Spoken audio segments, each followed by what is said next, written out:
Olá, boa noite, sejam bem-vindos, né, à nossa aula de Direito Processual Civil 3.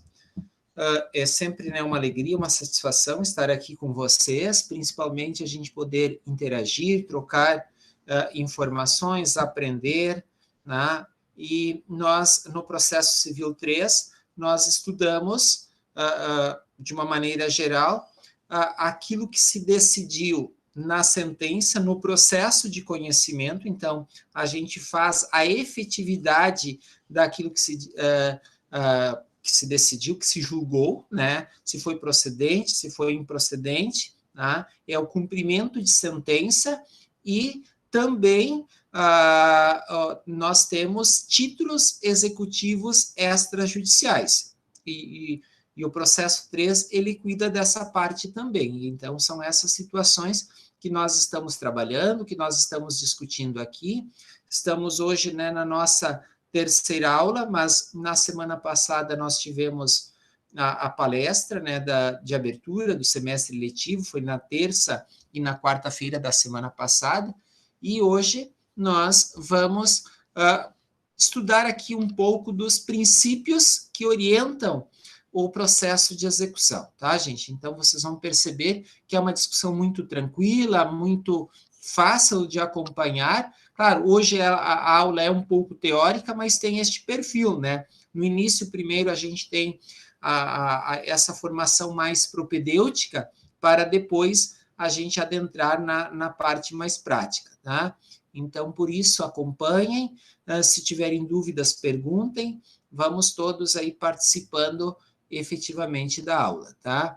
Então, eu vou, de pronto, né, compartilhar a tela que nós vamos trabalhar hoje, tá? Para que vocês possam acompanhar e também participar.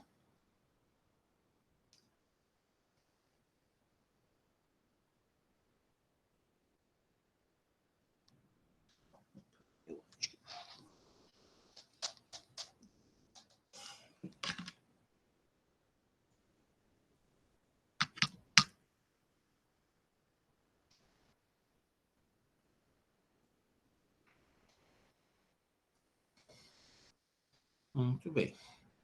Deixa eu ver aqui. Só conferir uma situação. Ok. Eu tinha esquecido de colocar o cabo, porque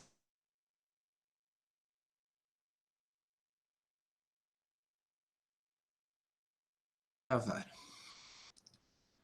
Muito bem, então, os princípios da atividade executiva. Quando eu falo para vocês da atividade executiva, claro que num primeiro momento vem na nossa cabeça a cobrança, mas se a gente for analisar o processo de cobrança, ele é diferente do processo executivo.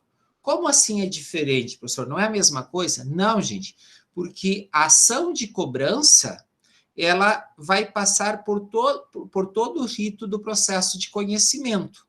E quando a gente tem o título judicial, a gente vai fazer o cumprimento de sentença. Então, cobrança é diferente de execução. Quando que você faz cobrança? A ação de cobrança, quando você tem documentos ou faltam, né, mais elementos, você não tem um título executivo e você também não tem um título judicial, tá? Então, vocês não podem confundir cobrança com execução, tá, gente? Então, a ação de cobrança, como regra geral, ela é muito parecida com a ação monitória, tá, gente? Então, você tem alguns elementos, tá? Mas tendo os elementos, você vai transformar aqueles documentos em título executivo, tá, gente? Então, a atividade executiva, ela diz respeito a duas situações: o cumprimento de sentença, tá? E também no caso, a execução de títulos executivos extrajudiciais, que nós, na sequência, vamos mostrar para vocês, tá? Então, são essas situações que a gente, né, passa a estudar. E até por isso que eu coloco aqui para vocês antes da gente adentrar nos princípios, uma definição, tá? O que é a sentença? O que faz a sentença, tá, gente? A sentença, ela declara ou constitui o direito, tá? Mas nem sempre ela presta a efetividade da tutela, tá? Então, é muito comum em processos você ter títulos executivos judiciais e extrajudiciais e não ter efetividade, tá? A efetividade que nós vamos ver hoje, ela se dá de que forma? Com a satisfação desse direito que foi declarado ou constituído, tá, gente? E por isso que nós, aqui na sequência, temos execução e cumprimento de sentença, tá? Então, nem sempre, né, presta a sentença, né, a tutela do direito material, ou é capaz de satisfazer o desejo da tutela do autor, tá? Até porque em muitas situações, tá, gente, a sentença necessita ser implantada, tá, né? Porque é quando você faz exatamente a implantação, o cumprimento, tá, que você abre a possibilidade da satisfação. Como a gente viu na primeira aula, boa parte de quem teve a improcedência, tá, ou usando uma linguagem mais coloquial, perdeu o processo, tá, ele não cumpre de forma voluntária, tá? Então, às vezes, você precisa forçar para que a pessoa venha a cumprir aquilo que foi decidido, tá? Então, por isso que a sentença, tá, ela, de certa forma, depende, tá, da técnica processual, da tutela executiva, porque não basta eu ter uma sentença, ganhei o processo, ok, mas a pessoa te pagou, né? Aquele direito que foi declarado, você teve acesso. Se você não foi satisfeito, né, na tutela, significa o quê? Que a justiça, ela não se cumpriu na totalidade. E é exatamente isso que nós vamos trabalhar a partir de agora. É a satisfação do direito, tá? Que foi buscado pela parte, tá? Então, o que é execução, tá? Ou cumprimento de sentença? São um conjunto, né, de meios, de mecanismos previstos em lei, tá, gente? Então, qual é a lei que nós temos? Aqui, gente, tá? O Código de Processo Civil, tá? É ele que é a lei que orienta, né, o processo de execução e o cumprimento de sentença, tá? Então, nós vamos lá no artigo 771, tá? Aqui, ó, processo de execução, tá? Então, aqui que nós temos, tá? Todas as orientações. E é interessante a gente já fazer a leitura do primeiro artigo, tá? Olha o que diz, que este livro, tá? O livro 2, que trata do processo de execução, ele regula todo o procedimento, né, de títulos extra, de execução de títulos extrajudiciais, mas também ele se aplica, tá, para o cumprimento de sentença. Exatamente. Então, observem que o que nós estamos estudando aqui, embora o cumprimento de sentença esteja lá no artigo 512, 513 em diante, tá? Aqui que nós vamos ter toda a orientação para e a técnica que deve ser seguida para o cumprimento de sentença, tá? Também, aqui deixa eu botar o que, opa, 513, tá? Então, aqui, tá? Observem que o cumprimento de sentença será feito segundo as regras deste título, observando-se no que couber, conforme a natureza da obrigação ou disposto no livro 2, tá? O livro 2, da parte geral, é exatamente o processo de execução que nós acabamos de ver aqui no 771. Tá? Lá no livro 2.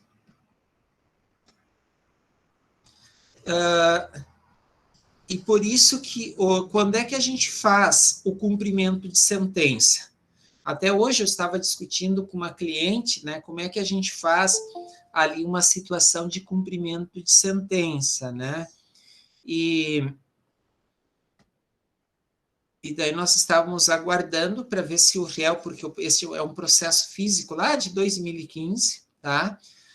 Se ele vai espontaneamente, tá? Fazer o pagamento que tem que fazer. Se ele não fizer, tá? Nós, na sequência, já vamos fazer o cumprimento de sentença. Este é o nosso papel na condição de advogados, tá, gente? Então, é a forma que a gente tem, às vezes, também de receber honorário de sucumbência, é a forma que a gente tem de receber a parte que nós contratamos com o cliente, tá? A partir da tutela executiva e do cumprimento de sentença, tá, gente? Alguma dúvida, algum questionamento?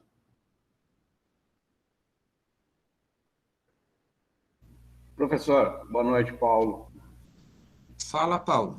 Professor, só para ficar claro essa questão da sentença, né? A sentença, então, eu posso dizer que é uma determinação ou uma ordem vinda de um juiz para, digamos, resolver uma situação conflituosa, um litígio? Isso não seria a sentença? A sentença, ela vai dizer o direito, tá? Ou constituir o direito. Ela vai dizer ou constituir o direito, tá? A tutela executiva, o cumprimento de sentença, vai satisfazer o direito declarado ou constituído. Valeu. Obrigadão. É isso Claro? aí. Sim, muito obrigado.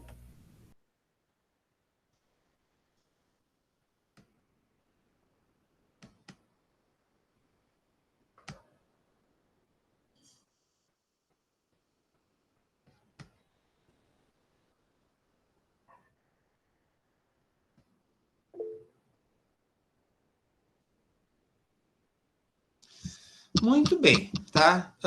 Quando nós estudamos lá na processo 1, teoria geral do direito, do direito processual civil, tá, gente? Nós praticamente olhamos para esses pontos, né? Porque os princípios que orientam a todas as espécies de prestações, elas estão aonde? Na Constituição Federal, né? Então, a Constituição é o nosso grande guarda-chuva que orienta as normas infraconstitucionais, né? Então, o Código de Processo Civil, ele é denominado uma norma infraconstitucional, tá? Mas ele também precisa estar de acordo e seguir os princípios orientadores da Constituição, tá? E o que a nossa Constituição ela exige, né? Que as normas que compõem o direito ao processo justo, tá? Elas também sejam tem uma tutela jurisdicional o quê? Adequada, efetiva e tempestiva. O que isso quer dizer, meus amigos? Tá? A tutela adequada, que seja de acordo com aquela situação ou com aquele caso envolvido, tá? Mas adequada também de acordo com as normas, com a própria Constituição, respeito, né, aos princípios constitucionais, efetiva. Se não satisfazer o direito, daí a gente não acredita na justiça, tá? Então, nós não... a gente perde. E eu vou dizer para vocês, neste momento, com o atraso da justiça estadual, das outras justiças, o nobre Cassiel, há pouco, ele disse, olha, né, dá a impressão que está demorando demais as coisas na justiça no momento atual. Meus amigos, isso nos afeta porque nós ficamos desacreditados em função da demora, tá? Você não acredita na justiça, as pessoas elas deixam de ingressar com processos porque também elas precisam investir em quê? Na contratação de honorários, elas precisam investir às vezes na questão de custas e qual é o retorno que a gente tem da justiça? Muito demorado. Eu estou com um processo de execução numa comarca, aqui no município, não aqui na Grande Porto Alegre, um pouquinho para fora. Meus amigos, tá lá para ser expedido o mandado já praticamente 2 meses, daí nós peticionamos e não avança, não avança. Então, observem que nós temos algumas comarcas que faltam pessoas, há problemas. Por exemplo, na comarca de Sapucaia, 2 funcionários que eu tenho conhecimento vieram a óbito desde que começou a pandemia, tá?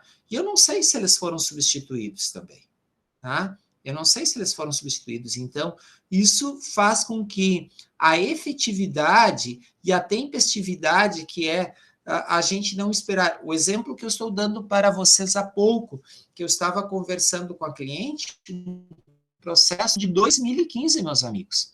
Faz exatamente, agora acho que é setembro, que completa 6 anos, né? E um processo aparentemente simples, mas observem que o tempo que leva, tá?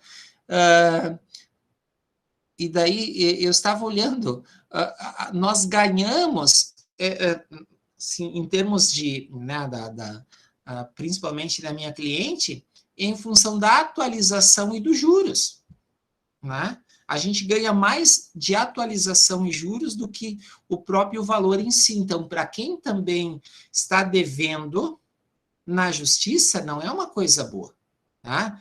Então, ali um valor de lá 2015, se vocês sabem fazer os cálculos, né, praticamente ali de 15 mil, vai agora quase 50 mil, gente, tá? Então, vocês estão percebendo o quanto que isso impacta também, né, para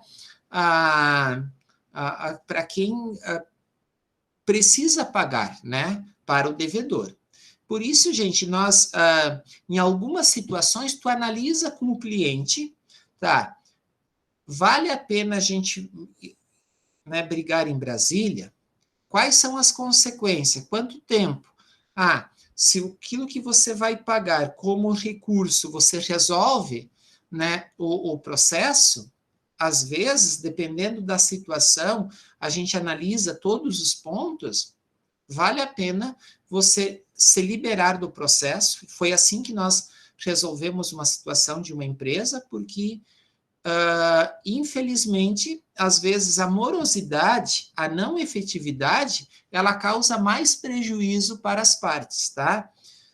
O que orienta hoje, né, o processo e por que a gente fala em princípios? A gente tem, né, desde o pós-guerra, toda essa visão constitucionalista, tá, que orienta os países aqui do Ocidente, né, que isso é muito importante, embora a gente tenha uma que outra discussão, há esse respeito à Constituição, aos poderes constituídos, e essa influência do constitucionalismo nas diferentes discussões jurídicas, isso gera também uma segurança e também amplia a possibilidade do direito, justamente em função da utilização de princípios além, né, da regra, da norma, né? Então, por isso, a gente tem essa visão, eu diria, filosófico-jurídica do pós-positivismo, que vocês estudam lá em filosofia do direito, tá? Que é a grande corrente, eu diria assim, filosófica, que orienta o constitucionalismo e o direito atual. Tá?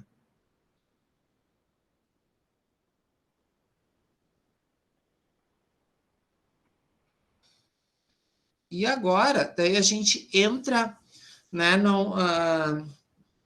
num primeiro princípio. Nulla executio sine titulo. Né? Não há execução sem título. Tá? É uma expressão latina, tá? Que não há execução sem título. E, de fato, gente, se tem algo que a gente não pode falar, e por que eu estou falando para vocês aqui, que lá eu acho que é Empresarial 2 ou 3, que vocês, eu agora de cabeça que não lembro, que vocês vão estudar os títulos executivos também e vão aprofundar, tá? Mas não se fala em execução sem título. Como assim? O que é esse título que você fala, professor? Tá? Nós, na sequência, tá, já vamos mostrar, aliás, tá, aqui, se você olhar aqui no próprio Código Civil, tá, o 784, se eu não me engano, tá? Olhem aqui, meus amigos, tá? O que são títulos executivos extrajudiciais, tá? Então, aqui nós temos a lista, né? Temos a lista de quais são os títulos executivos, tá? Letra de câmbio, nota promissória, duplicata, debênture e o cheque, tá? Escritura pública ou outro documento público assinado pelo devedor, tá? Documento particular assinado pelo devedor e por duas testemunhas, tá? Então, observem a importância de elaborar bem um documento. E daí aqui vem os outros títulos, a listagem completa, tá? Então, aqui nós temos, quando a gente fala, eu quero fazer uma ação de cobrança ou execução, a primeira coisa que eu vejo, tá? O documento, ele se encaixa aqui? Se ele não se encaixa num desses títulos aqui extrajudiciais, o que a gente precisa levar? Lá para a ação de conhecimento, tá? Lá para a ação de conhecimento, tá? É para lá que nós vamos, tá, gente? Então, por isso que nós vamos lá para o artigo 515, se eu não me engano, tá? Aqui a gente tem os títulos executivos judiciais, tá? Então, é o 784 e o 515 que nós olhamos. Claro que o 515 é mais simples da gente identificar, porque teve um processo de conhecimento, tem uma decisão judicial, tá? Que foi, pode ser a decisão apenas homologada, tá? E se a gente tem essa decisão judicial, nós podemos fazer aquilo que a gente chama o cumprimento de sentença, tá? Se nós não temos essa decisão judicial, a gente precisa ver se o título se encaixa. Opa! Tá? Só um minutinho que eu... Aqui, né? Deixa eu sair aqui.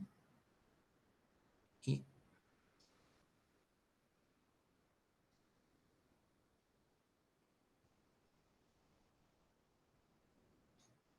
Deixa eu ver. Pode processo civil que eu saí.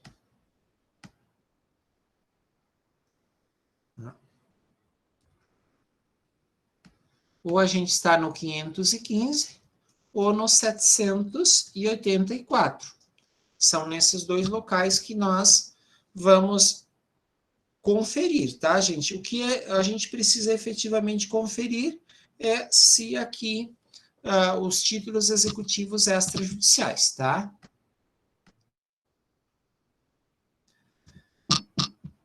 Então, o título, o que é esse título, gente? Pode ser judicial ou extrajudicial. É o documento que a lei qualifica como título executivo. Aonde está essa lei? Nesses dois artigos, 515 do Código de Processo Civil e 784 também do Código de Processo Civil. Tá? O 515 ele vai fazer a listagem de quais são os títulos judiciais e o 784 ele vai fazer a listagem de quais são os títulos extrajudiciais, tá, gente? Qual é a conclusão que a gente tira? Que é somente a lei. Se não está na lei, alguém aqui pode criar um título executivo? Aparentemente, não, tá? Os títulos executivos são criados por lei, até para que gere essa segurança jurídica. Vou dar um exemplo. Eu tenho um contrato assinado. Este contrato foi assinado por mim e apenas por vocês. Nós que fizemos um contrato, tá? Nós que fizemos um contrato, tá? Vamos dar um exemplo. Eu estou devendo, daí eu fiz aqui uma campanha, vocês me emprestaram dinheiro, tá? E fizemos este contrato, tá? Vocês podem executar este contrato? quem foi que assinou foram vocês que me emprestaram o dinheiro e eu na condição de devedor. Vocês podem executar este contrato? Sim. Eu na condição de devedor? Não, eu devedor e vocês como credores. Sim, se existe o contrato com duas testemunhas que nem está falando ali, sim. Viu? Agora você condicionou uma situação que é bem importante, tá? Qual foi a condição? Eu disse que só tinham assinado vocês na condição de credores e eu na condição de devedor. Tá? Tem duas testemunhas. Se não tem as duas testemunhas, ele não é um título executivo. Daí eu tenho que fazer o quê? Uma ação de cobrança, tá, gente? Tá? Professor, seguindo um pouquinho, pegando esse gancho, é bem interessante isso aí, que hoje tem um pouquinho a ver com a minha vida profissional. Nessa questão que o senhor está falando ali da assinatura, esse processo eu entrei com a ação. Entramos com a ação, ela está tramitando normalmente, Chegou o momento do processo, o cara não tem condição de me pagar, né? Digamos, o senhor não tem condições de quitar o débito, daí tem uma outra situação. Esse processo, ele fica, daí vai para os bens, né, da pessoa física, no caso, e se ele não tiver condição, esse processo fica arquivado, tem alguma penhora, professor? O processo é de cobrança, daí a gente vai, a gente pode, né, depois a questão de fraude contra credor, tá? Por exemplo, se eu tiro o patrimônio quando o processo ele já estava em curso, são alguns cuidados que têm que serem feitos, né? Porque você daí tem que registrar isso, tem que fazer a restrição, porque o que aconteceu? A Procuradoria Federal, numa situação que eu até fiz a defesa, era num terceiro interessado. Esse terceiro interessado, tá, era o meu cliente. O que aconteceu? Tá?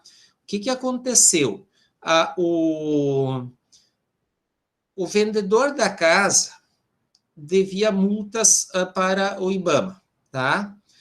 E quando que ele fez um acordo com o IBAMA, pagou algumas prestações e não constava nenhuma restrição na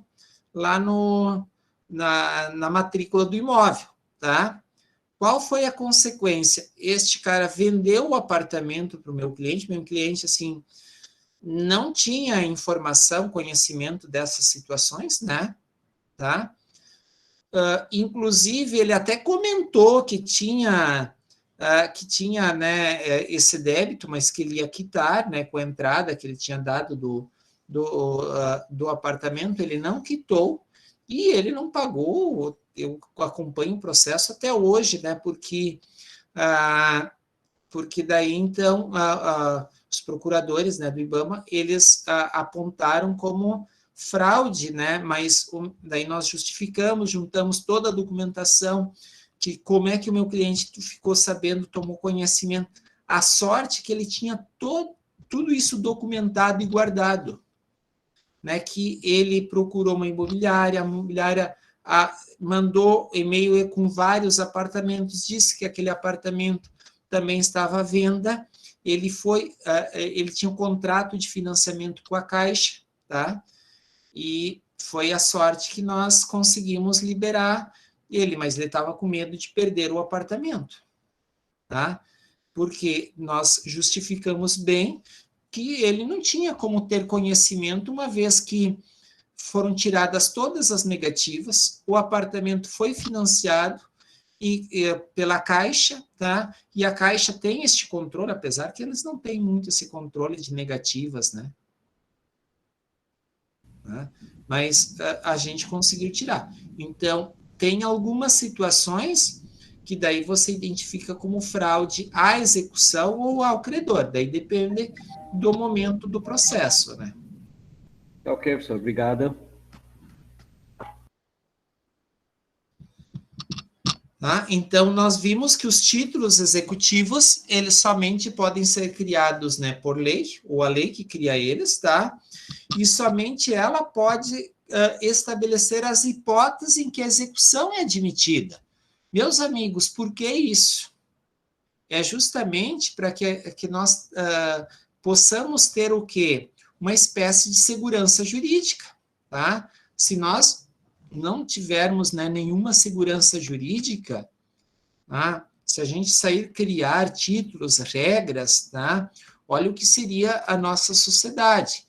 Então, a pacificação social, a ordem pública, ela se mantém também a partir do quê, gente? Que nós construímos, tá, gente?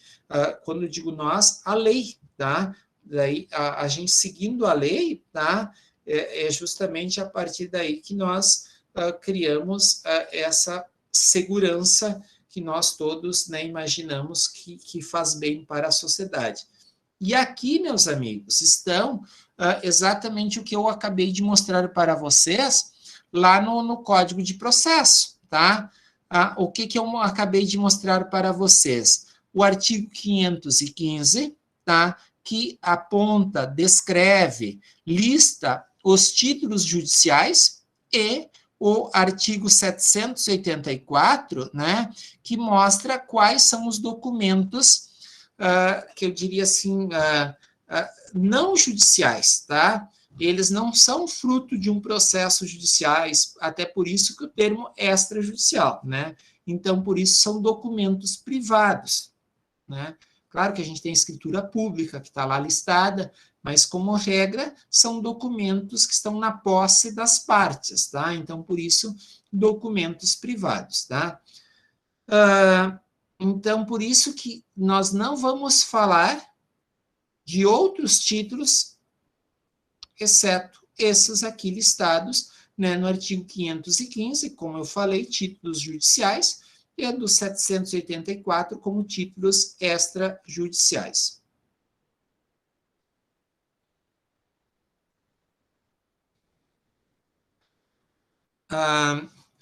Próximo princípio que a gente estuda é a questão da tipicidade, tá? E da atipicidade das formas executivas, tá? Quando a gente fala em tipicidade, é que a norma, tá? Ela impõe uma determinada regra ou uma determinada técnica. E observem que o rigor ele é maior para o quê? Exatamente para os títulos extrajudiciais. É justamente em função da forma como se atua nos títulos extrajudiciais. Por exemplo, se eu tenho um cheque e eu preciso fazer a cobrança desse cheque, o que acontece, gente?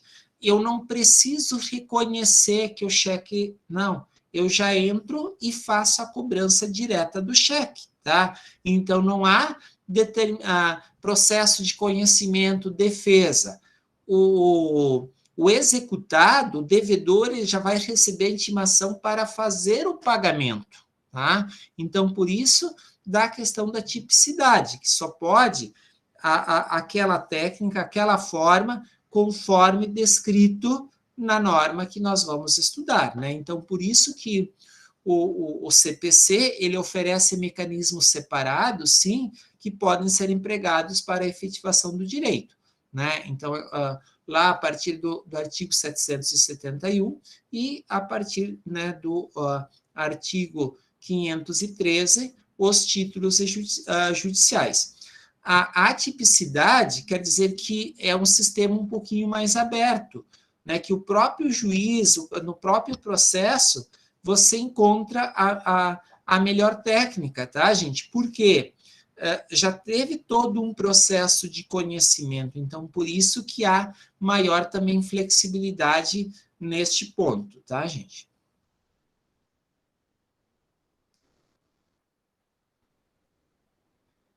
Mas por que a gente tem o princípio do resultado? Lembra o que nós já conversamos? Se a ideia é a satisfação do direito, se não tiver resultado, não há satisfação do direito, tá?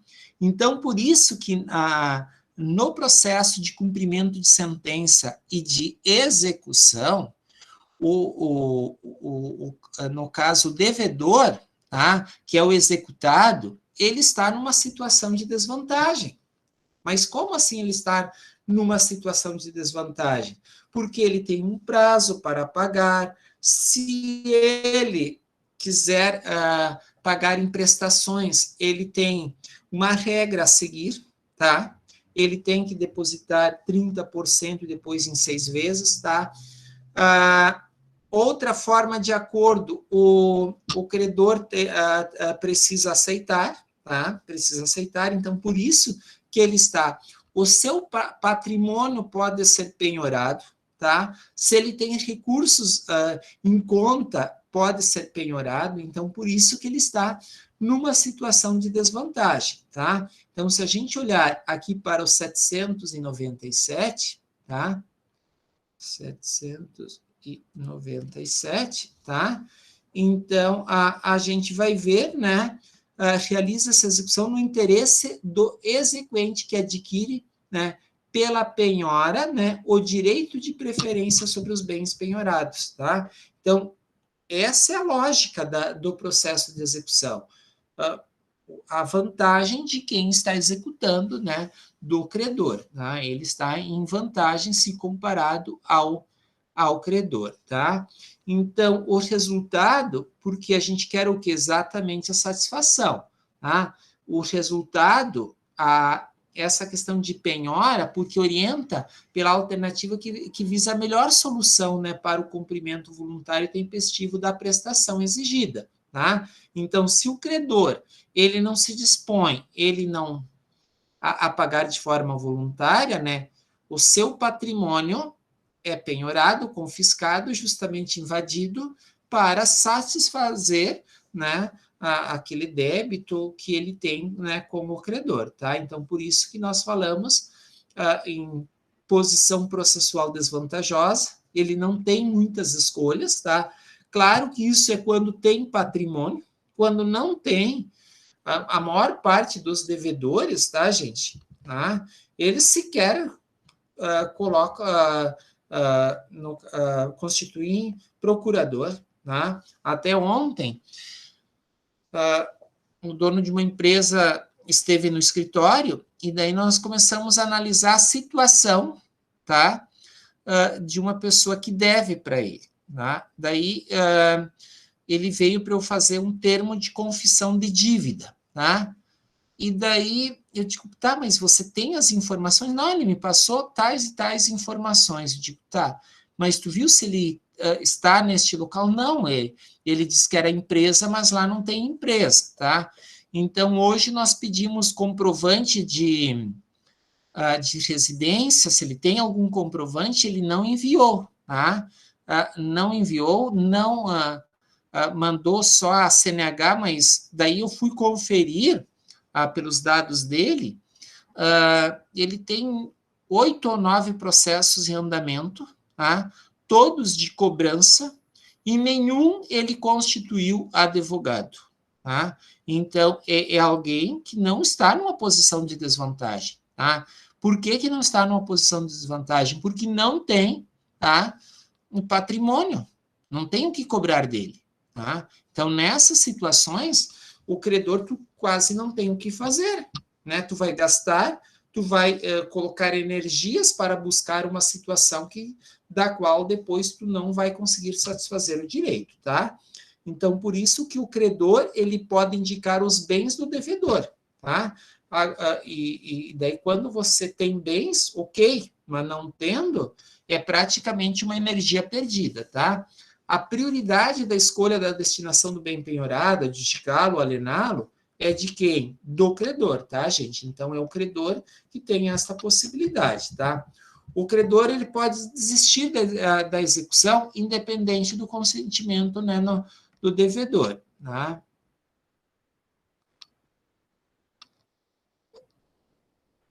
Então, aqui no 775... Professor, nós vamos em algum momento dessa disciplina ou de alguma outra chegar aos sistemas de busca de outros tipos de cobrança, tipo Bacenjude, buscar salários?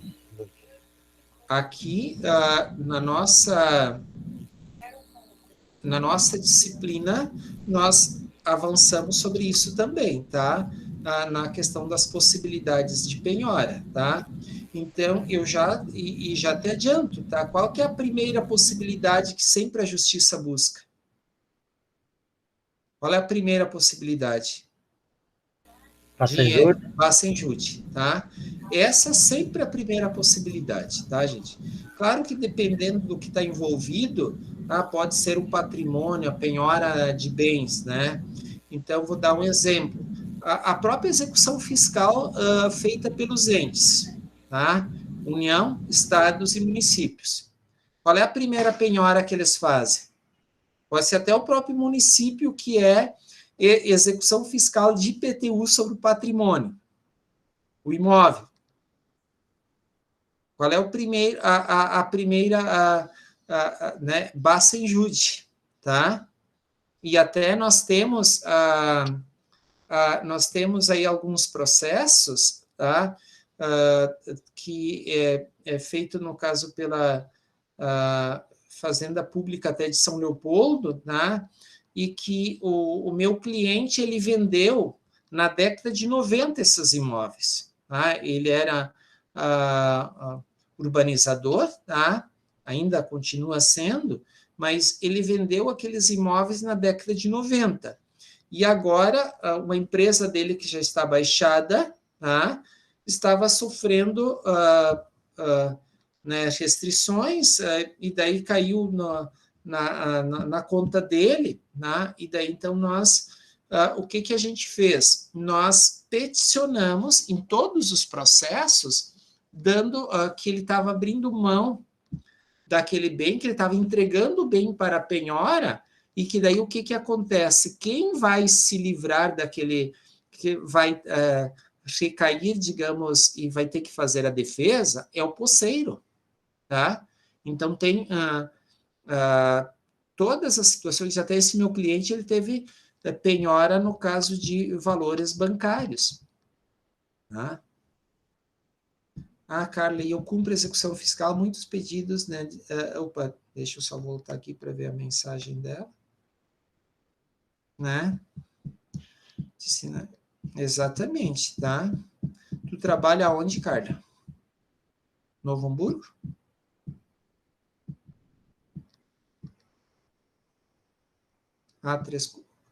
Ok. Tá? Mas, de fato, né, a execução fiscal busca primeiro, mesmo sendo para a questão do patrimônio, né, num primeiro momento, dinheiro, porque é o que é mais fácil e mais tranquilo de satisfazer o direito, tá? Mas seu Messias vai fazer parte aqui da nossa discussão, tá? Se olhar na sequência do plano de ensino, nós vamos falar sobre penhora, tá? Ok. E a penhora sempre vai recair primeiro sobre dividendos, né? Porque é mais fácil de resolver o problema. Porque vai cair sobre o patrimônio, daí tem que fazer leilão, o custo, e ele é muito mais demorado, né? Então, por isso que a primeira situação é a questão, né, de penhora.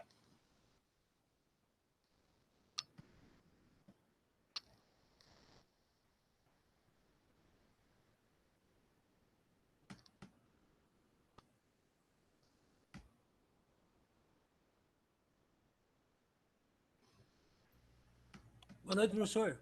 Boa noite, tudo bem? Eu estava até com vergonha de fazer uma pergunta ali, daí fui pesquisar. Mas, por favor, se vai estar com vergonha aqui na nossa aula, então imagina. Não, mas eu pesquisei o que era a Bansenjut aí, eu não sabia o que era, mas sinto muito até. Quando o senhor disse, meu Deus do céu, né? Aí pesquisei aqui e vi que eu não sabia até que dava para bloquear bens financeiros, né? Eu achava que era bens móveis ou imóveis, né? Hipoteca, algo assim, mas legal, eu não sabia, né? Realmente, era só isso que eu queria fazer. As restrições são feitas sobre dividendos, né, nos bancos, bens, veículos, Renajut, tá? Restrição no caso de veículos, e também sobre imóveis, tá? Penhora de imóvel, tá? Isso são as situações que mais acontecem. Claro, dependendo equipamentos, maquinários também, né, são penhorados, tá? Então, isso é muito... Oi. Outra coisa, agora parece que tem uma onda aí, eu não sei se é uma onda, o que é, que eu vejo muita gente falar, em bloqueio de CNH também. Isso é uma forma do cara pagar a dívida lá, principalmente dívida trabalhista e dívida alimentar, né? Meus amigos, a experiência que eu tenho, assim, do núcleo de prática jurídica, é muito triste essa questão de alimentos. Muito triste, tá? É algo assim... e até no escritório nós temos algumas situações, tá, gente? Muitos pais não pagam, então, o que a gente tem... Qual a opção que a gente tem feito, tá?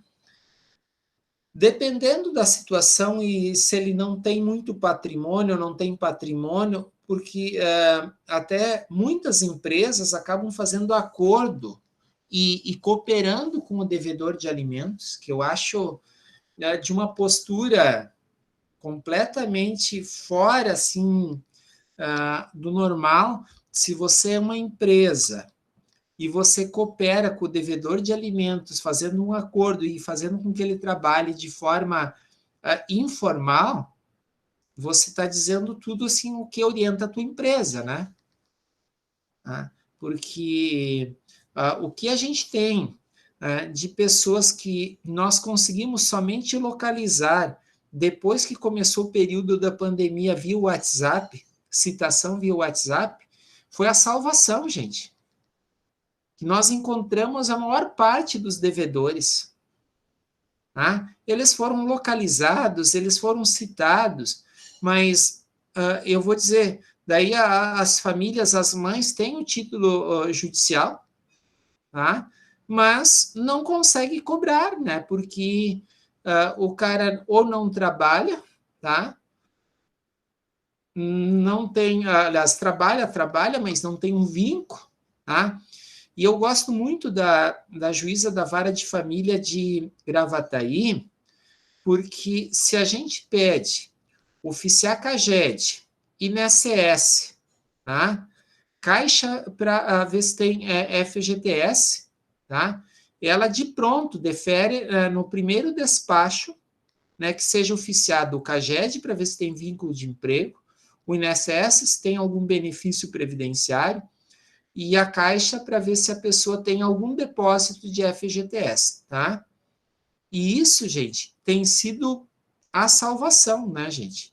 Porque daí você encontra e você consegue localizar que alguns estão trabalhando a partir dessas informações, tá? Deixa eu ver o que a Carla colocou. Eu estou acompanhando vários despachos, determinando a prisão domiciliar e acho que está sendo uma regalia. Sim, concordo contigo, o cara vai ficar preso em casa, né? Então, e ainda não pagam, exatamente, né? E ainda não pagam.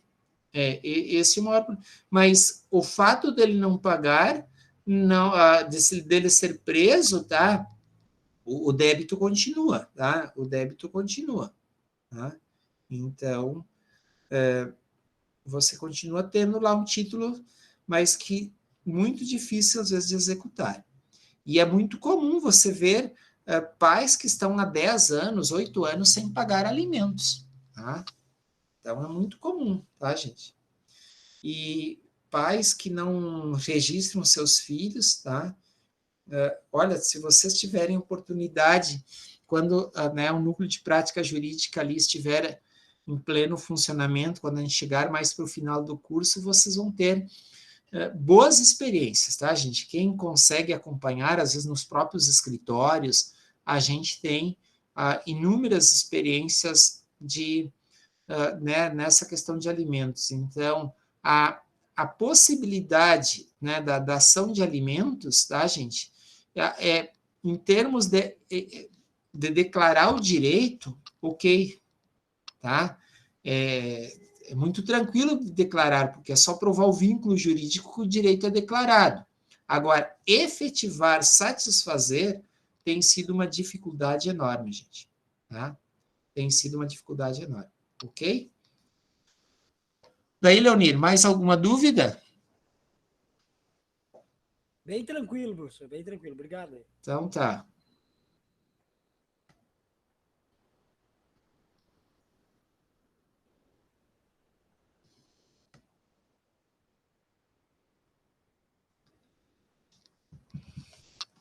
Nós estávamos falando, né, que o credor ele pode desistir, né? Nós paramos aqui, né?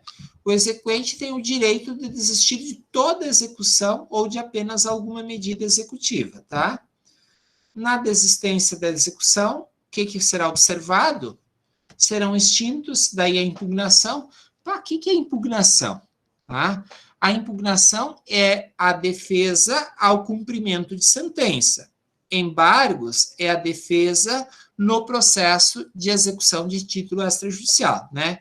Que versarem apenas sobre as questões processuais, pagando o exequente as custas processuais e os honorários advocatícios. Estão percebendo? Ao desistir, você ainda paga. Você não recebeu, tá? E ainda precisa pagar, tá? Nos demais casos, a extinção dependerá da concordância do impugnante ou do embargante, né? O impugnante, como eu falei para vocês, é no cumprimento de sentença e embargante é na questão de título executivo.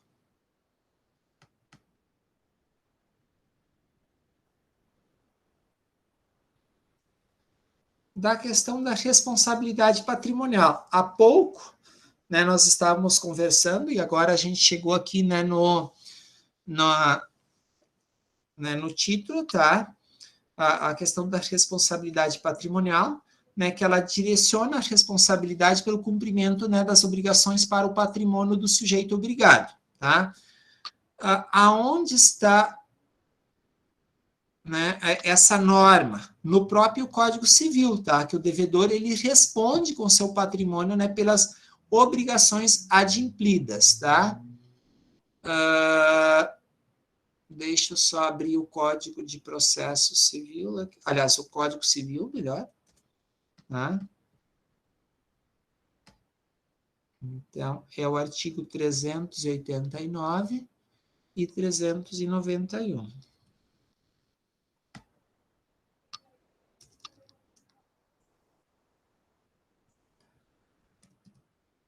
Tá? Então, aqui do inadimplemento, né, das obrigações, tá? Não cumprida a obrigação, responde o devedor por perdas e danos, mais juros e atualização monetária, seguindo os índices oficiais regularmente estabelecidos e honorários de advogado, tá? Pelo inadimplemento das obrigações, respondem todos os bens do devedor, tá? Claro que aqui tem algum bem, dependendo, né, se você tem um único imóvel, tá? Não vai responder, tá? Mas, como regra, os bens do devedor, eles respondem, não é, pelas obrigações, tá, gente? Então, nós trazemos esta informação e até nesta semana eu estava trabalhando com os meus alunos de prática jurídica, uma ação de cobrança, tá? Que é prática empresarial, e daí, então, nós estávamos fazendo uma ação de cobrança e eu apontei exatamente esses artigos aqui, né, pelo não cumprimento de uma obrigação, tá?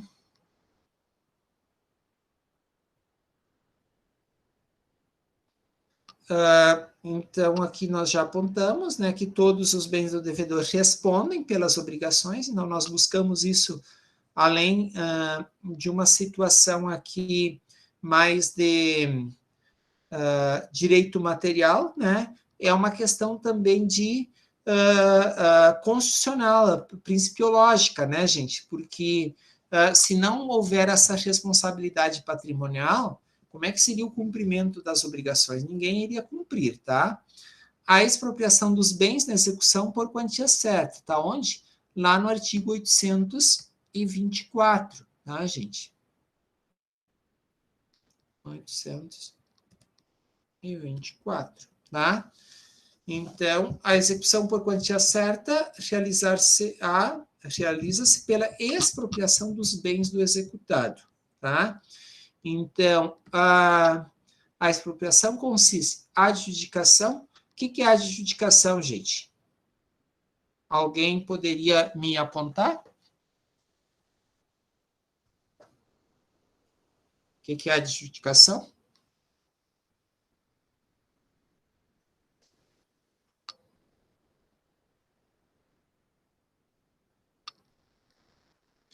Vou dar um exemplo.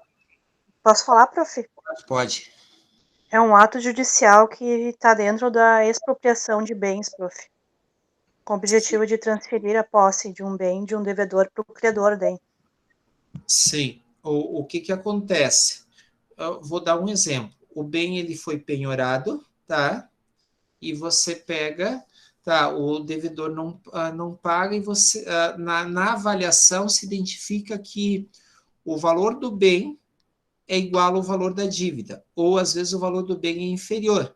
Então você pede a adjudicação deste bem. Então este bem ele é transferido para o credor, tá?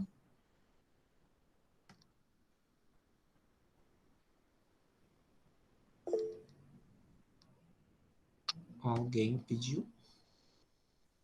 Fala, Lili. Prof, assim, tem um prazo para esse credor, quando a gente for peticionar, tem um prazo para o credor ele efetuar o pagamento? Tem. Para o credor? Como regra, são 15 dias, tá? Como regra. Fala, Rafael. Professor, a adjudicação seria tipo uma penhora? Que nem, por exemplo, foi feita uma penhora de um bem para pagar a dívida. A adjudicação é uma consequência da penhora. Perfeito, perfeito. Porque foi a primeira coisa que eu lembrei quando falou em relação ao bem, né? Sim. Foi o que me veio à cabeça. É porque se o bem não foi penhorado, tá? Ele não pode ser adjudicado, né? Aqui eu estou falando do processo de execução, né? Porque tem em algumas situações que você comprou este bem, né? E que é possível a questão da adjudicação, tá? Mas como regra, tá? Como regra, você é uma consequência da penhora. Ô, professor. Fala. E pode acontecer, por exemplo, se, digamos que tivesse uma dívida a pessoa, né, a pessoa que está sendo cobrada quiser, por espontânea vontade, utilizar um bem dela para pagar sem precisar ir atrás desses meios de cobrança. É possível? É possível, ele informa, né, que ele disponibiliza tal patrimônio, e eu até dei como exemplo para vocês, em processos de execução fiscal, tá? Na qual o proprietário registral é meu cliente, mas ele vendeu esses imóveis em 1990, né? Então faz mais, tem alguns que faz mais de 30 anos que ele vendeu, tá? Mas como regra de quase 30 anos, tá? E essas pessoas, e olha o que é, que estão em cima, nunca pagaram IPTU, tá?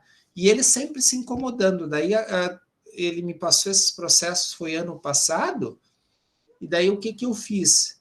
Nós estamos entregando o bem. Ele, na condição de proprietário registral, ele entrega o bem, tá? E daí o que está em cima, ele vai ser intimado que aquele bem ele vai a leilão. Né? O posseiro, que está, né, o próprio comprador, então ele vai ser intimado que aquele imóvel ele vai a leilão, e daí ele se obriga a fazer o quê? A ir lá, quitar, negociar, né? E assumir esta responsabilidade. E, professor, no caso que nem dessa questão do bem ser utilizado como, entre aspas, uma moeda de troca, poderia acontecer, tipo, tem uma ação, em meio a um acordo antes de ir para a via judicial? É possível, né? Só que daí teria que ter a anuência, né, da outra parte, né? Exatamente, o credor é que vai, né, ele precisa concordar, né? Então, se o credor não concordar, daí não tem negócio feito, né? Perfeito, professor. Obrigado.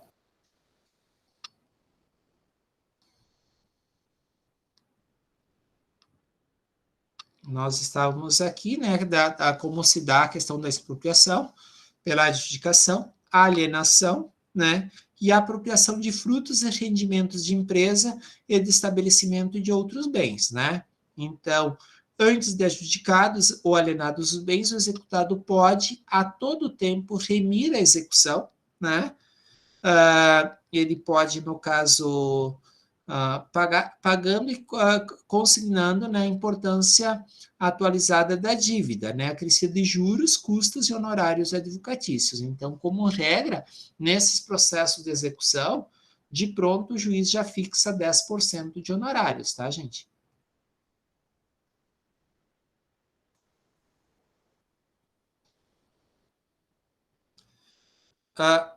Claro que o devedor, gente, ele está numa posição de desvantagem, mas o processo de execução, né, o processo, de um modo geral, ele não pode ser o quê, gente?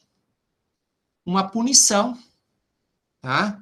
Uma coisa é cobrança, outra coisa é punição, tá? Então, por isso que a menor onerosidade do meio executivo, tá? Este princípio orienta o processo de execução, tá? Então, por isso a gente olhar aqui no artigo 805, tá? 805.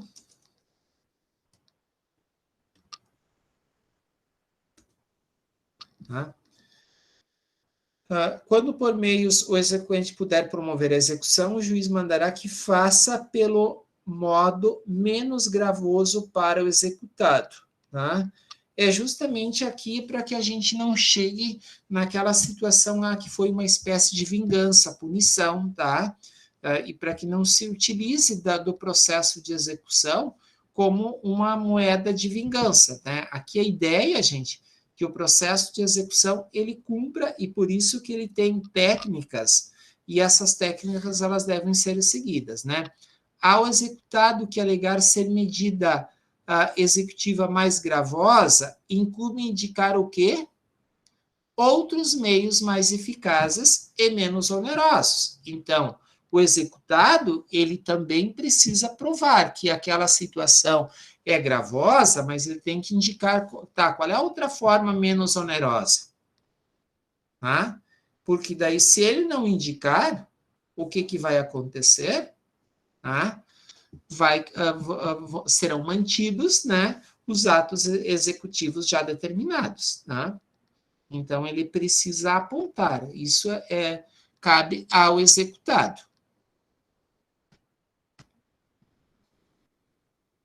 Alguém de vocês já acompanhou algum processo de execução ou cumprimento de sentença?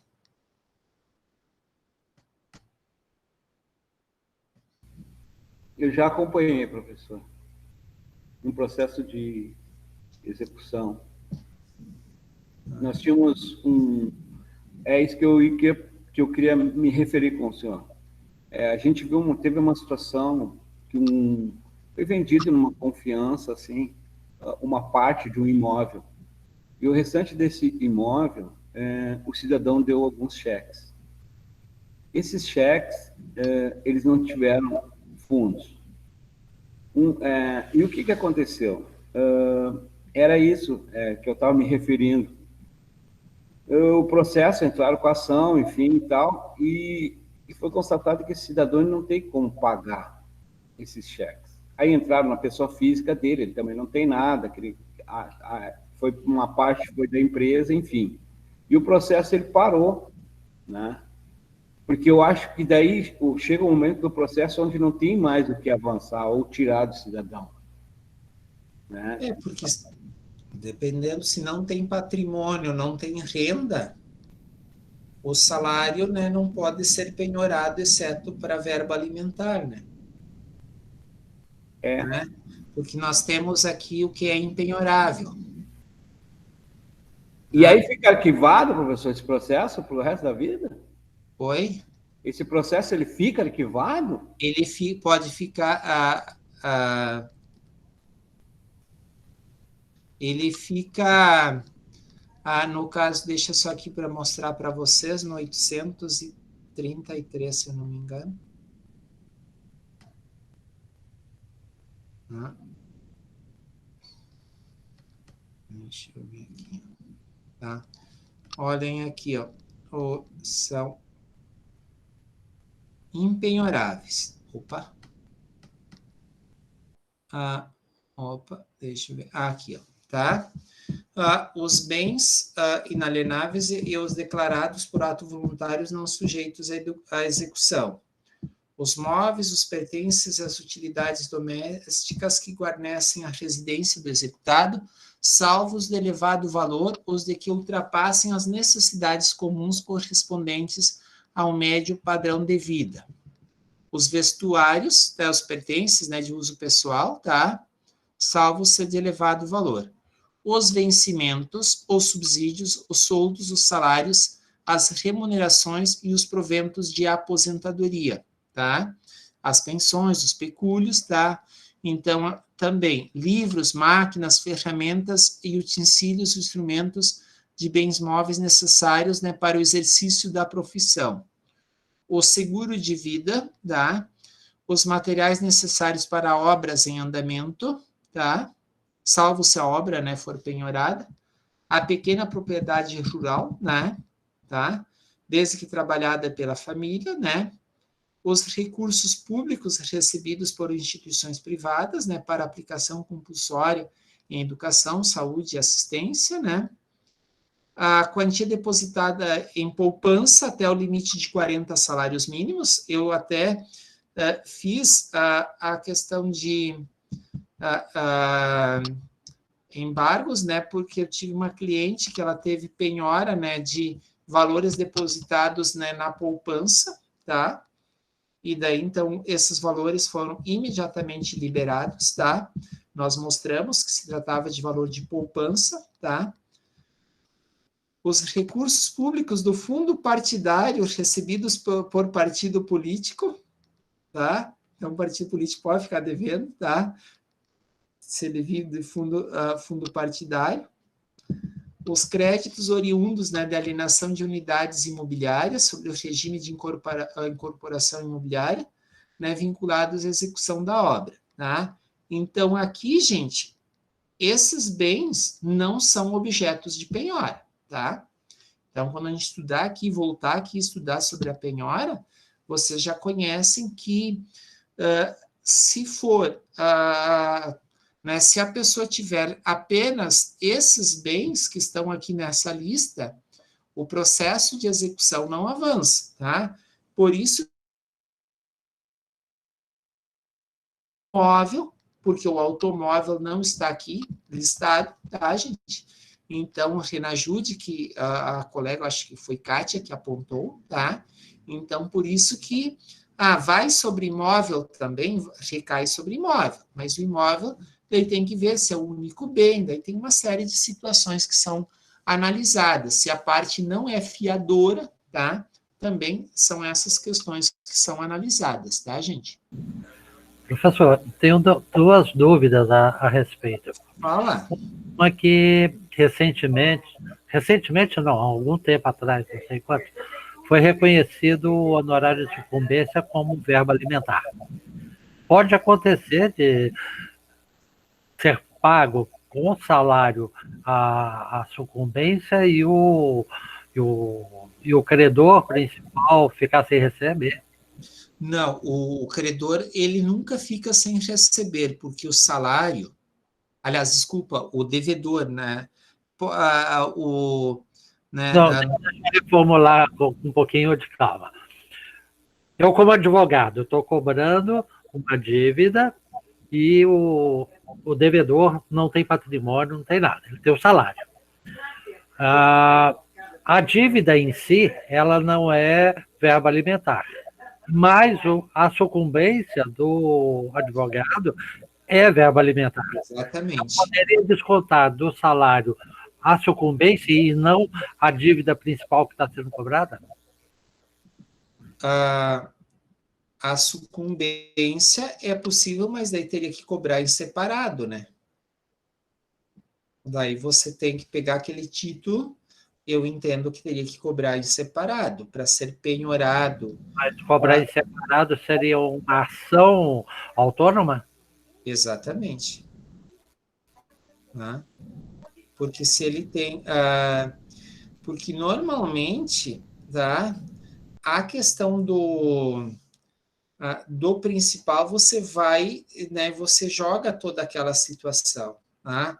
E daí é feita todo o giro, né? Bacenjude, Renajude, imóveis, tá? Né? Então, vem as informações.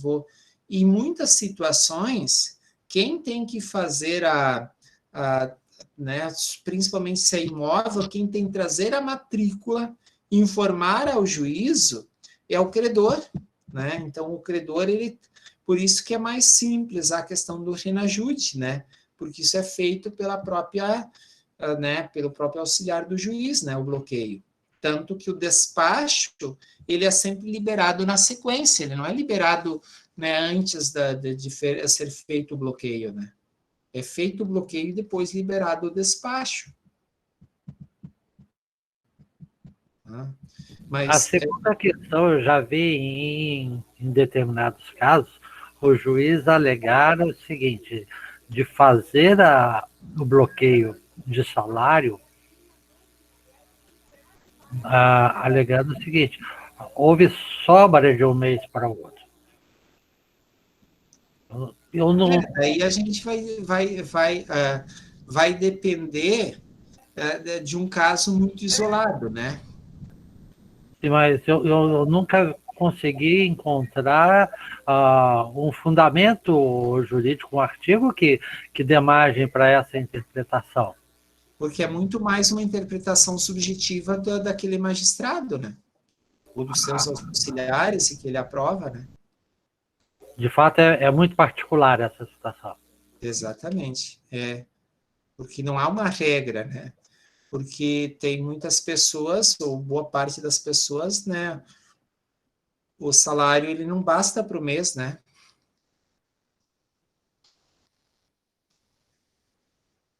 Muito bem.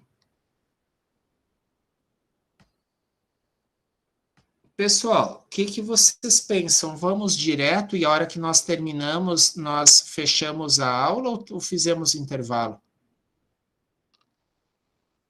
Eu, para mim, tranquilo, professor. Pode ser direto.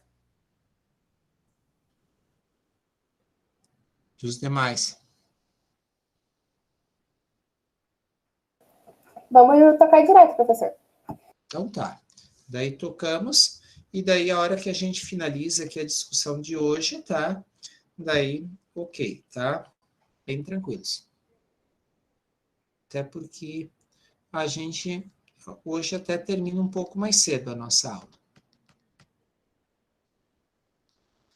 Então, aqui nós estamos, né, no 805, né, que orienta para a opção do meio menos gravoso, quando há mais de um meio, tá, gente? Se não houver outro meio, e vocês perceberam que, pela leitura do parágrafo único do 805, que o outro meio menos gravoso, ele precisa ser indicado por quem? Pelo próprio devedor, tá? E 847, tá? 847.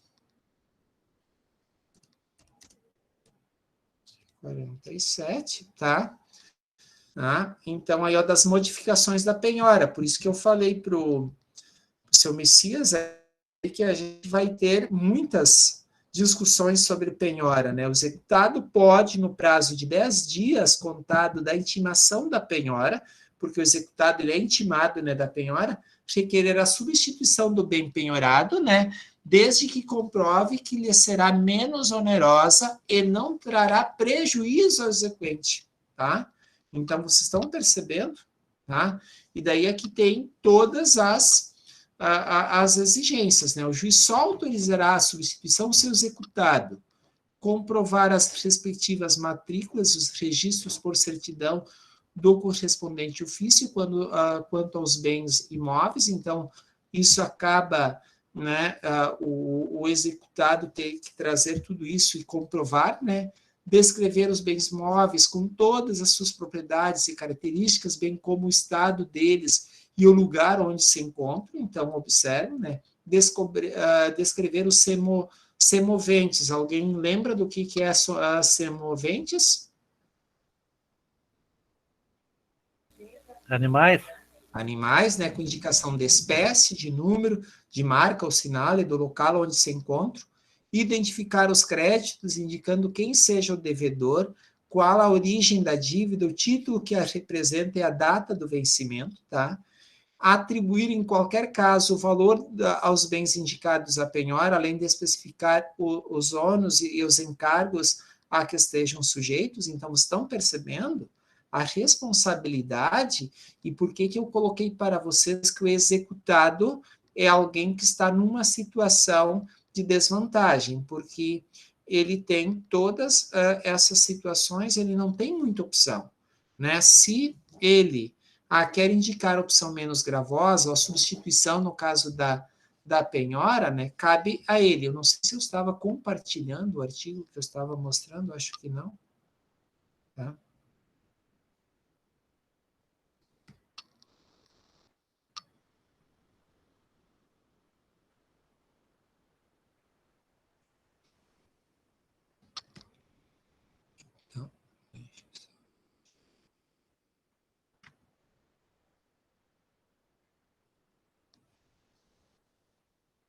Então, eu estava mostrando para vocês esse artigo, tá?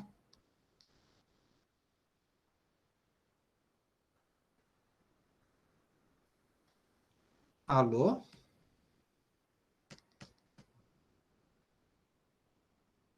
Vocês estão me ouvindo? Sim, tranquilo, professor. Tá, não tá. Tranquilo.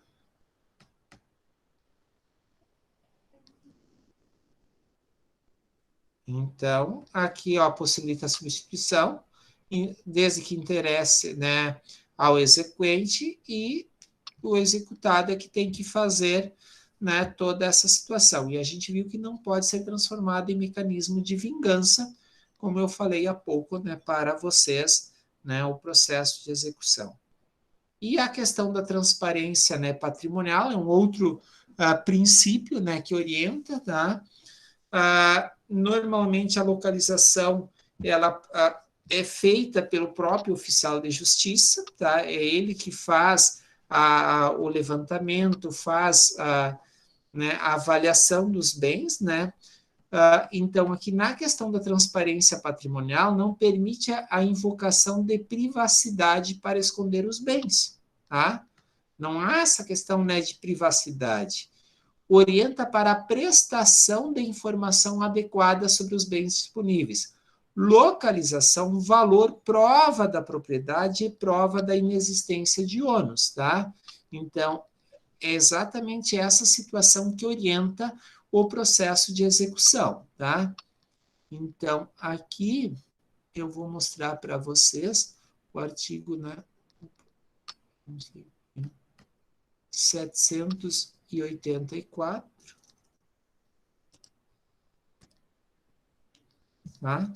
Aqui a questão, né, dos títulos, né? Aliás, 774, estava vendo que tinha alguma coisa de estranho aqui.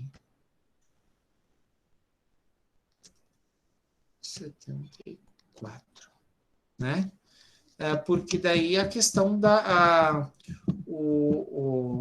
o ato atentatório à dignidade da justiça, tá? Então, quando isso acontece, gente, ó, é por conduta comissiva ou omissiva, tá? O que é uma conduta comissiva? Que você tem determinadas condutas, tá? No sentido, você vendeu um patrimônio, tá? Então, você está tendo uma atitude, ou você não informa, né?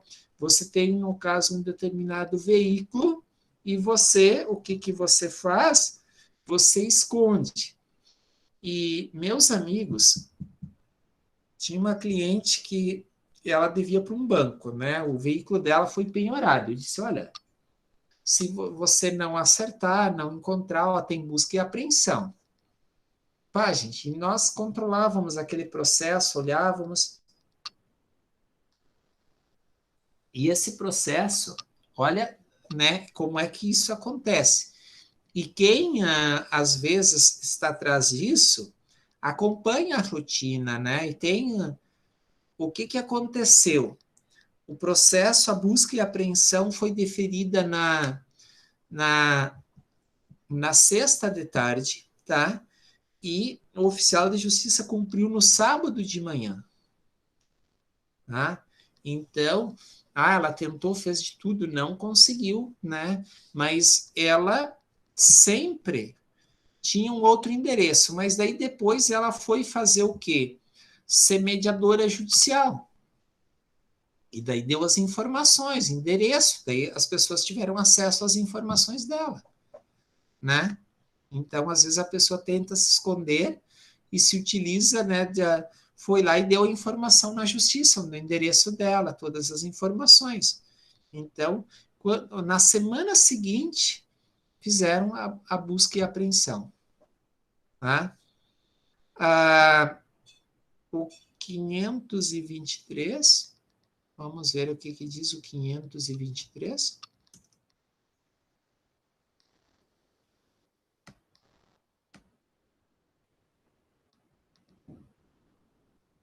Tá? No caso, né, de condenação em quantia certa ou fixada em liquidação, e no caso de decisão sobre a parcela em controvérsia, o cumprimento definitivo da sentença far-se-á a requerimento do exequente, tá? Então, vocês estão percebendo? Sendo executado intimado para pagar o débito no prazo de 15 dias, acrescido de custa se houver, tá? E o que é interessante, gente, ó, não ocorrendo o pagamento voluntário, tá? E ó, isso é bem importante. O débito será acrescido de multa de 10% e olha o que também, de honorários de advogado de 10%. Tá?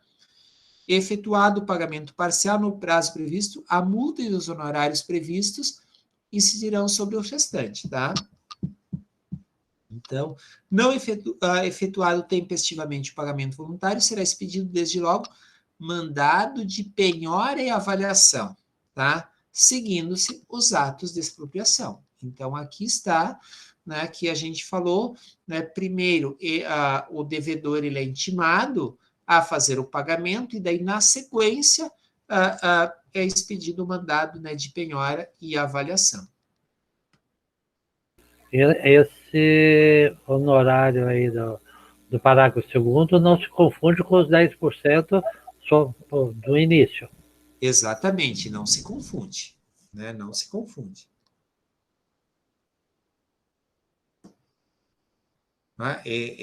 São acrescidos, né, gente? Olha aqui, ó, não ocorrendo o pagamento voluntário no prazo do CAPT, ou seja, no prazo de 15 dias, tá? O débito será acrescido de multa de 10% e também de honorários. Pessoal, o que é interessante... Deixa. Eu não sei se vocês conhecem aquele sistema de cálculo do tribunal.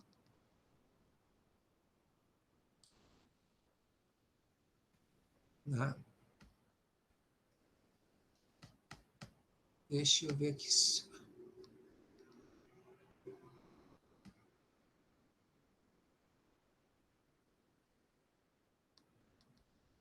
Só um minutinho, gente.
Nós estávamos... Ah, para a questão do tribunal. Deixa eu compartilhar aqui com vocês.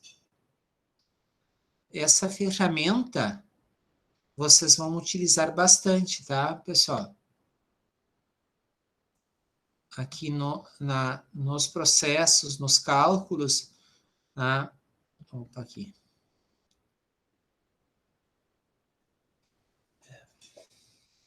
Esta ferramenta aqui, tá? Então, aqui, ó, é ela que nós vamos utilizar, tá? É ela que nós vamos utilizar, tá? Então, aqui são os dados que a gente coloca no processo, devedor, credor, tá? Aqui, normalmente, é o IGPM da Fundação... Opa, onde é que está o IGPM? Aqui, da Fundação Getúlio Vargas, tá? Juros, como regra, normalmente é 1%, tá? E aqui, ó, tá? Daí a gente vai colocar, tá? Então, honorários, tá? Ah, é 10%, honorários, tá ok, tá? Ele já vai fazer o cálculo. E daí, observem aqui, ó, o multa do 523, parágrafo 1º. Então, a gente vai aqui no 523, vocês estão percebendo o que é? Não ocorrendo o pagamento voluntário no prazo, o débito será acrescido. Então, a gente volta aqui para a ferramenta e aqui nós vamos colocar quanto? Mais 10%. Opa! Tá? Então, aqui a gente coloca. E olhem aqui, ó. Não tendo... Ah, tá. Ok? Mais honorários da fase do cumprimento e execução. Tá? Então, vocês estão percebendo... Opa! Que daí vira praticamente uma bola de neve. Né? Aí eu não entendi a diferença desse honorários e honorários da fase de cumprimento. Porque normalmente o que acontece? Aqui os honorários, tá? De 10% o juiz fixa de pronto ao proferir aqui, ó. Onde está o 523, ó. Aqui, ó, sendo isso está intimado. Quando que o juiz já aqui, ele já fixa os 10%. Tá? Seria uma da fase de conhecimento, outra da de execução, né? É que daí aqui nós estamos... aqui, aliás, tá? Boa, porque aqui a gente está normalmente, a gente tem 10% lá na... como é que... Eu tinha esquecido que aqui é cumprimento de sentença, muito bem lembrado, seu Messias, tá? Aqui não é título executivo extrajudicial. Aqui, normalmente, é aquilo que já foi fixado lá na sentença. Aqui é o valor que foi fixado na sentença, tá? E, às vezes, na sentença, tem um valor fixo, e a gente tem que cuidar, às vezes tem um percentual, tá? Mas não acontecendo é que daí a gente vai colocar, tá? Porque daí, muito bem lembrado, aqui que o acréscimo dos 10%, aqui é quando é título executivo extrajudicial, tá? Título executivo extrajudicial, tá? Então, por isso que aqui a gente precisa acrescer os 10%, tem para definir se é todos os créditos, somente honorários, né? Somente honorários ou principal, tá, gente? Tá? Então, aqui depois a gente vai fazendo o lançamento, os lançamentos aqui, ó, tá? Qual é que era a data de pagamento, qual é o valor e juros a partir de quando, tá? Aqui acho que eu tinha, né, 0,3, não, ele não tem, tá? Vamos botar aqui 0,3, tá? Para vocês terem uma ideia, de 0,8 de 2015, tá? Eu vou colocar aqui o valor de 15 mil, tá? Juros, vamos botar a partir do 0,3 do 0,8 N15. Calcular, tá? Marquei aqui. Deixa eu ver aqui. Ah, tá. Vamos tirar isso aqui. Porque vamos tirar. Vamos tirar esse aqui. E vamos só colocar aqui os 10%.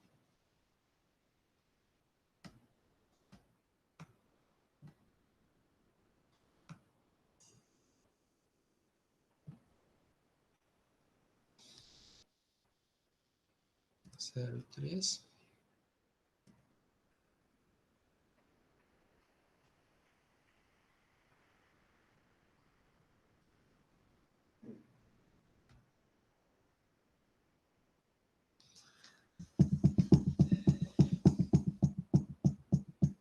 Tá?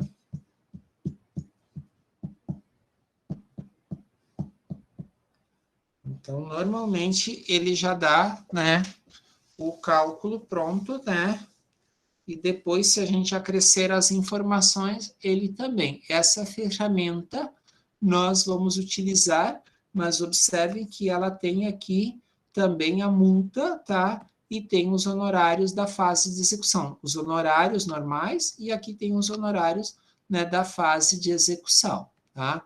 Então, depois, aí, quando a gente chegar no momento, né, de elaboração das peças, a gente vai fazer este exercício. 829, tá? 829 é daqui. 829, que daí é de título executivo extrajudicial. Tá? O executado será citado para pagar a dívida em 3 dias contado da citação, tá? Então, observem que aqui no título, tá? Ele,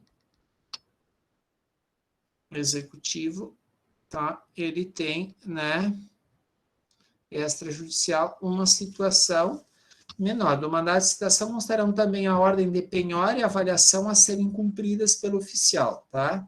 Então, a penhora pode recair sobre os bens indicados pelo exequente, salvo se outros forem indicados pelo executado e aceitos pelo juiz, mediante demonstração que a construção proposta será menos onerosa e não trará prejuízos. Então, aqui, novamente, né, na questão da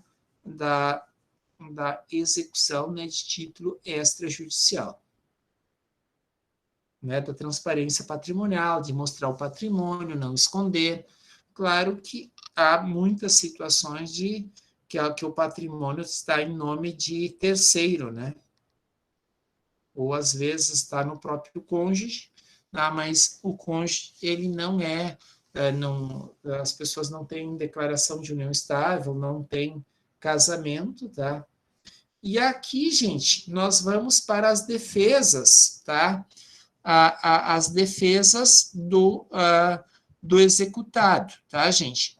Tanto no cumprimento de sentença, como na execução, a gente tem mecanismos de defesa. E o contraditório, ele sempre precisa acontecer, né? Se o contraditório não acontece, nós não falamos do devido processo legal, né?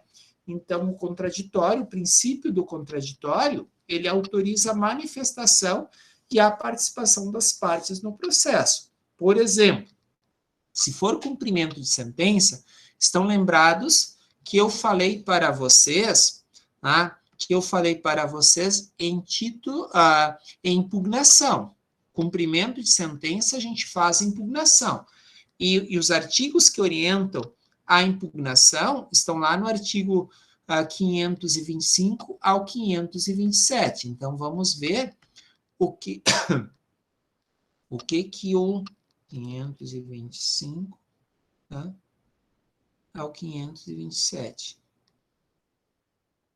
Tá? Transcorrido o prazo previsto no artigo 523, o que é o prazo? Os 15 dias para o pagamento, tá, gente?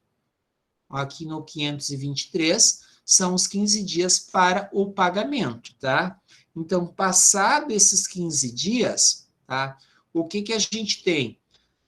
O prazo para apresentar a impugnação. Na realidade, quantos dias tem o executado para fazer apresentar a impugnação?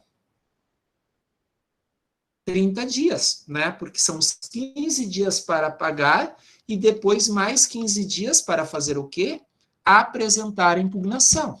Então, na realidade, são 30 dias, tá? Então, transcorrido o prazo previsto no artigo 525, sem o pagamento voluntário, inicia-se o prazo de 15 dias para que o executado, independente de penhora, de nova intimação, apresente nos próprios autos a sua impugnação, tá? Daí aqui tem todos os pontos que ele vai poder alegar, tá? O que ele pode alegar? Falta ou nulidade de citação, né? Isso na fase de conhecimento, se o processo correu à revelia, tá? A questão da ilegitimidade da parte, tá? Se ele não é parte, no caso, legítima para constar, né, naquele processo. A inexequibilidade do título ou inexigibilidade da obrigação, tá? Daí, então, isso precisa ser apresentado, né? Que o título, né, ele não é exequível e não é exigível, tá? A penhora incorreta ou avaliação errônea no caso de bem, tá? Isso na impugnação que você vai apresentar.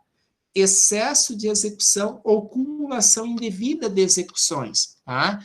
Então, isso vai ser aonde, né? Na impugnação, tá? Incompetência absoluta ou relativa do juízo da execução, tá? Então, ele vai ter que apresentar. E qualquer causa modificativa ou extintiva da obrigação. Por exemplo, se ele pagou, se fizeram um novo contrato, né, novação, se a situação foi compensada, ou se houve transação ou prescrição. Então, tudo isso tem que ser apresentado onde? Né, na impugnação, tá? E daí nós temos aqui, gente, mais os parágrafos que vão explicar aí toda a situação, que depois a gente vai estudar, tá? Temos o artigo daí 526, é lícito, né, ao executado, antes de ser intimado para o cumprimento da sentença, comparecer ao juízo, né, e oferecer em pagamento o valor que entender devido, apresentando a memória discriminada do cálculo. Isso o réu pode fazer, tá? O autor será ouvido no prazo de 5 dias, tá? Então, podendo também impugnar o valor depositado. Em muitas situações você faz isso, né? O réu vai lá, às vezes até no sentido de ganhar tempo, tá? Se o autor não se opuser, o juiz declarar satisfeita a obrigação extinguirá o processo, tá? Então, a gente precisa olhar aqui para, né, as possibilidades de impugnação, tá? E daí depois a gente vai aqui, né, no artigo 914, tá, gente? Daí, então, quando é cumprimento de sentença, a defesa que nós falamos é a questão da impugnação. Quando é execução de título extrajudicial, daí nós vamos falar do quê? De embargos à execução, tá? E daí, então, aqui não precisa de garantia, defesa típica e defesa ampla, tá? Então, aqui, nós vamos lá no 914.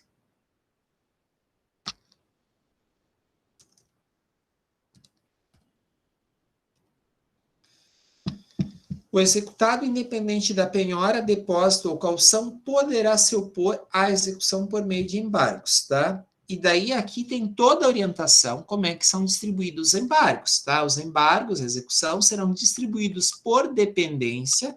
Então, eu diria para vocês, é um processo autônomo, apartado.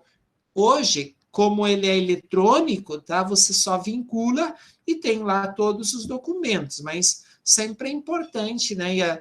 E até às vezes tem toda a orientação que não há necessidade de você juntar, mas às vezes para você não conhece, né, o juízo, você acaba juntando. Então, observem que aqui você tem a possibilidade de apresentar defesa, tá? Os embargos serão oferecidos no prazo de 15 dias contado conforme, né, o artigo 231, né, que são na questão dos dias úteis, tá?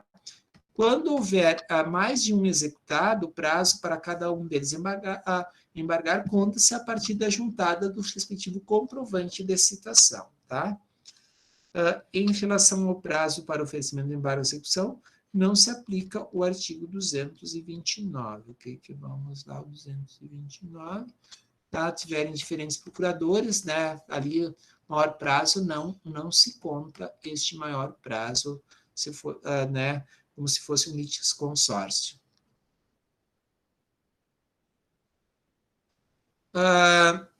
Então, depois a gente vai estudar.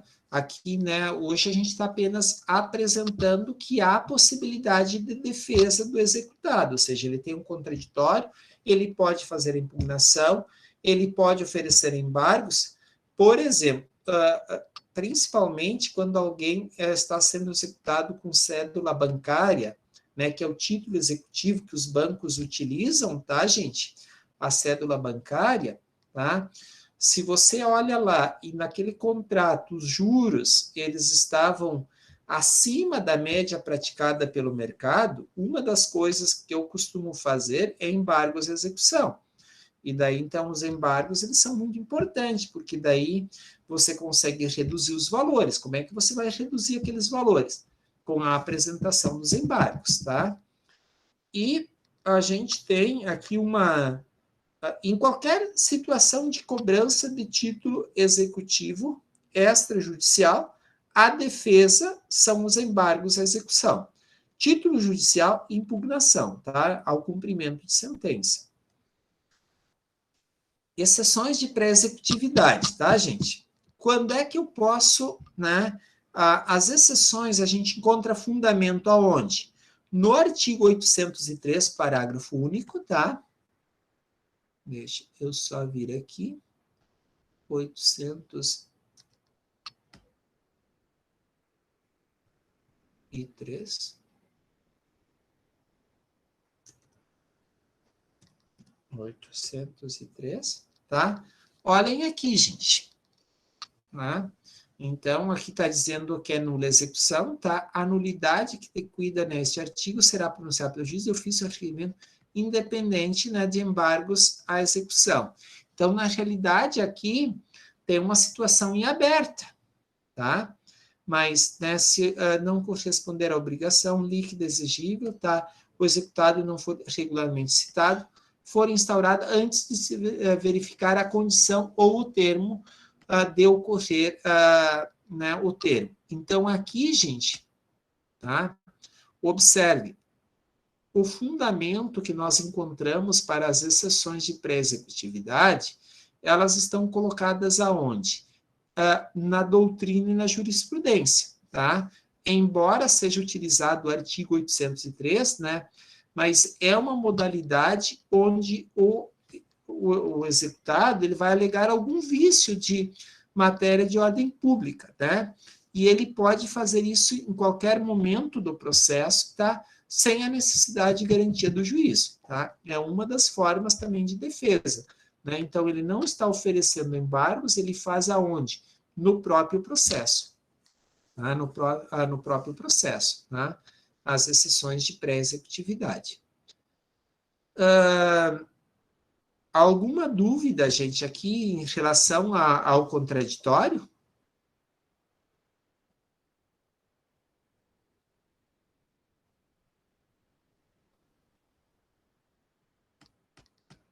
Não sei se o pessoal escreveu.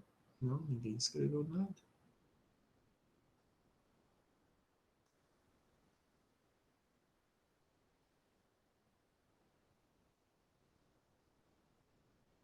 E aqui daí, então, a gente tem mais algumas situações, né, que podem, né, nas exceções de pré-executividade, ela tem como objetivo o quê, gente? A decretação de nulidade da execução ou a sua extinção.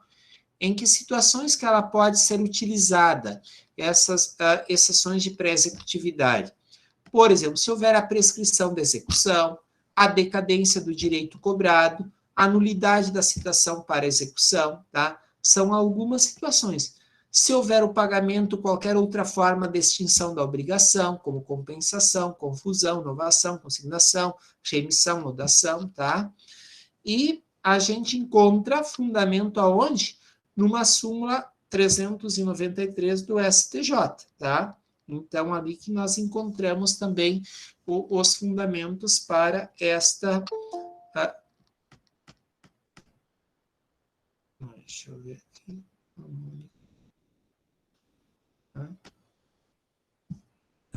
Então, a própria súmula, né? Então, a exceção de pré-executividade é admissível na execução fiscal relativamente às matérias conhecíveis de ofício que não demandarem dilação probatória, tá? Então, é possível até você utilizar isso, né, na própria execução fiscal, tá? E as referências que a gente tem aqui, né, são os nossos livros, materiais no plano de ensino, tá, gente? E que estão na minha biblioteca, tá? Então, agora eu me coloco aqui para, se vocês têm alguma dúvida, alguma situação para discutir.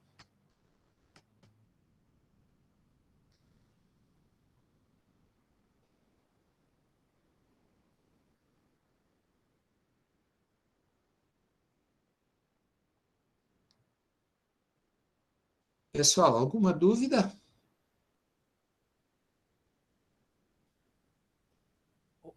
Eu vou fechando aqui, então, a gravação, que daí nós podemos conversar.